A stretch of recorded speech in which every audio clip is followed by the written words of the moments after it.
Hola oyentes de Radio Sefarad, volvemos a comunicarnos con Pablo Dreisig en Argentina para seguir poblando de libros de filosofía judía nuestro anaquel. ¿Qué tal, Pablo? ¿Y qué libro nos vas a recomendar en esta ocasión? ¿Qué tal, querido Jorge? Sí, vamos a colocar en nuestra biblioteca infinita, en nuestro anaquel imaginario de libros de filosofía y pensamiento judío, un clásico que no es el Atlético de Madrid ni es el Barça, pero es un clásico que es un libro sobre Maimónides. Entonces, por supuesto que debe haber un anaquel imaginario de una biblioteca infinita de libros judíos, un anaquel dedicado a Maimónides. En este caso elegimos, Jorge, colocar un texto de relativa reciente aparición. El texto es del 2013 y es un texto, es un estudio sobre Maimónides, en mi entender, adelanto mi opinión, excelente, excelente, del profesor Joseph Stern, que editó en inglés la editorial Harvard University Press en el 2013. Este estudio del profesor Stern lo recomendamos y ahora vamos a justificar nuestra recomendación. Vamos a dar el título del volumen. El libro se llama, en español, La materia y la forma de la guía de Maimónides. Por supuesto, se refiere a la guía para perplejos de Maimónides.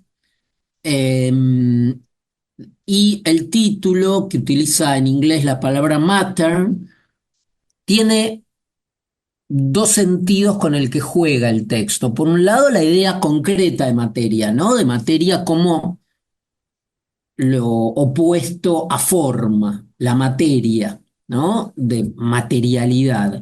Y por el otro lado, el segundo sentido, que también tiene la palabra materia y también en español, que es como el objeto, ¿no? La materia de esta charla será tal cuestión, ¿no?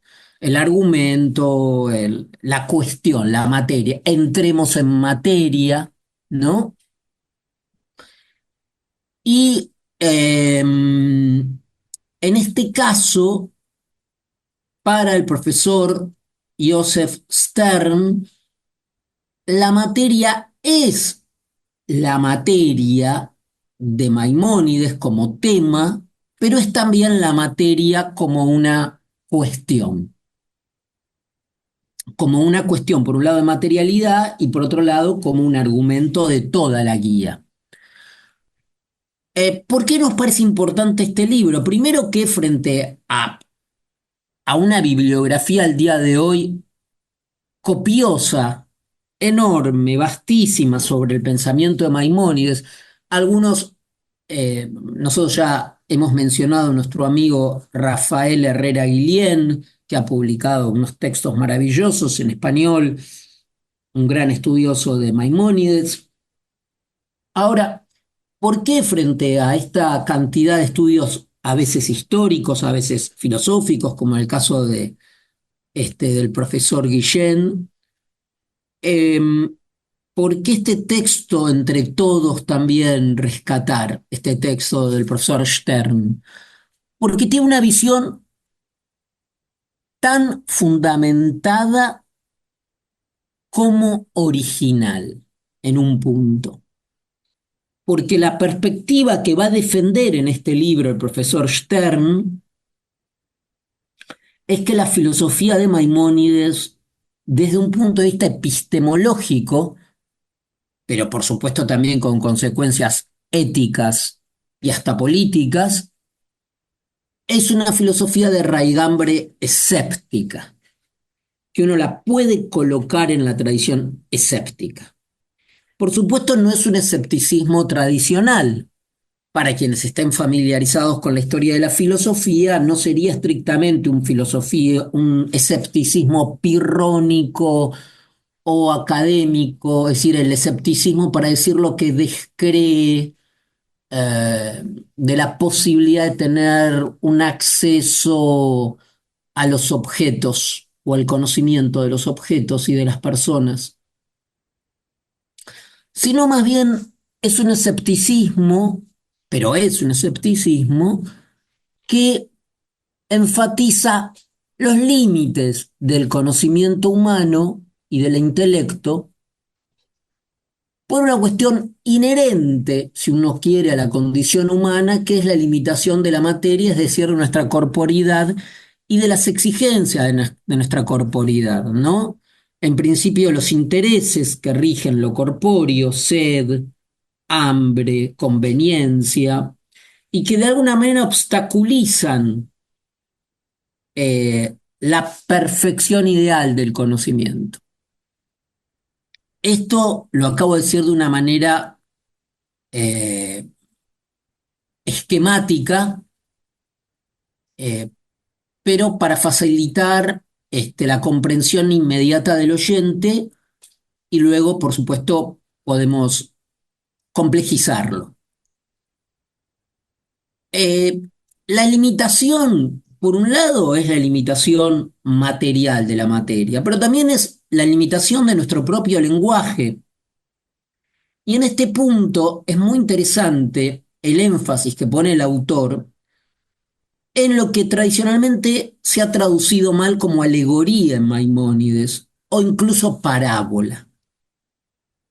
La parábola, que sería lo que más se acercaría al modo de expresión de Maimónides, en árabe matal, en hebreo mayal, es una figura retórica que en general en árabe suele significar símil, ejemplo o comparación, pero que en realidad son figuras que lo que remarcan no es tanto el secreto, como algunos autores o intérpretes de Maimónides enfatizan el secreto, por ejemplo, en la línea de Leo Strauss, o del misticismo, o de lo inefable, sino más bien esta idea de que siempre el lenguaje es un recurso finito para hablar de verdades que no son finitas. Por lo tanto, no tiene que ver con la alegoría latina, ni tampoco con las parábolas en el sentido del Nuevo Testamento. Más bien, nos dice el profesor Stern, se trata de eh, figuras textuales polisémicas o multisignificativas con tres tipos o capas de significado, perdón, diferenciadas por sus respectivos contenidos y que en general plantean, y que en general son un recurso frente a ciertas restricciones cognitivas. Dicho de otro modo, la filosofía de Maimónides sería escéptica y no dogmática, precisamente porque entiende que el conocimiento no puede alcanzar ni cubrir la realidad. Siempre está limitada y siempre apela a estas figuras que lo que marcan es nuestras propias limitaciones y finitud. Es decir, la parábola expresa este sentido de que nuestras percepciones metafísicas son limitadas. Y esto para Maimónides y para, sobre todo para el profesor Joseph Stern es fundamental, ¿no?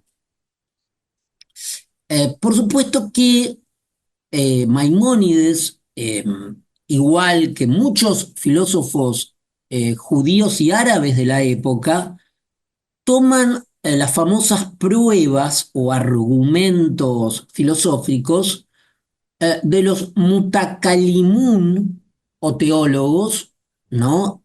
Y las demostraciones de los falasifa o filósofos, todos estos de la tradición judía y árabe de la época. Pero a diferencia de muchos de estos filósofos árabes e incluso judíos, la perspectiva siempre de Maimónides es que estas pruebas teológicas racionalistas no pueden ser acabadas, no pueden ser completas, sino que siempre, digámoslo, quedan pagando, quedan en deuda, quedan limitadas, como si Maimónides hubiera procurado sobre todo plantear que entre nosotros y la realidad hay un velo inevitable que está constituido tanto por la estructura del propio lenguaje como por la corporeidad. De modo que esta perspectiva, que por supuesto el libro lo desarrolla de una manera mucho más compleja, pero he intentado dar los grandes movimientos, las grandes líneas de este texto que son difíciles em, de extraerla, de depurarla del conjunto complejamente argumentativo, la arquitectura argumentativa que plantea el texto. Yo creo que si uno tuviese que extraer esto es la cuestión de eh, la limitación como una positividad, ¿no? Como una tela, como una puesta en tela de juicio de las ambiciones cognitivas del hombre, no para remarcar una supuesta supraentidad divina, sino por el contrario, para mostrar el, el carácter de tarea inalcanzable, inagotable y por eso mismo, pero por eso mismo, vinculante y casi obligatoria que tiene el conocimiento humano de ir avanzando hacia las grandes verdades contemplativas sin que éstas se nos den nunca de una vez y para siempre. De modo que colocando a Maimónides de manera muy original en una tradición más bien escéptica sui generis, en pleno medioevo, entre comillas, recomendamos muchísimo la lectura de este tan útil libro del profesor Stern. Para finalizar nada más, di los datos del libro, decir que el profesor Stern es el profesor emérito, retirado y emérito, de la Universidad de Chicago. Se ha especializado en filosofía judía, en filosofía medieval y en la tradición escéptica de la filosofía. Los libros de él no solo están restringidos al tema de la filosofía judía, sino que ha publicado trabajos en general sobre filosofía del lenguaje, por ejemplo, el libro Metáfora en Contexto, editado por Cambridge en el año 2000, y tiene un libro muy importante sobre el problema y parábolas de la ley, Maimónides y Nachmanides, sobre la razón para los mandamientos, editado por la Universidad de Nueva York en 1998. Bueno, sin duda, esta vez más que una recomendación, nos sentimos casi obligados a acudir a este libro por tan cálida recepción y recomendación que nos haces. Así que nos encontramos con una obra que realmente aporta al pensamiento y al conocimiento de la filosofía de Maimónides y del ser judío. Por lo tanto, te agradecemos como siempre, pero esta vez doblemente y esperamos volver a contar contigo en cuanto puedas. Muchas gracias, querido Jorge. Un abrazo.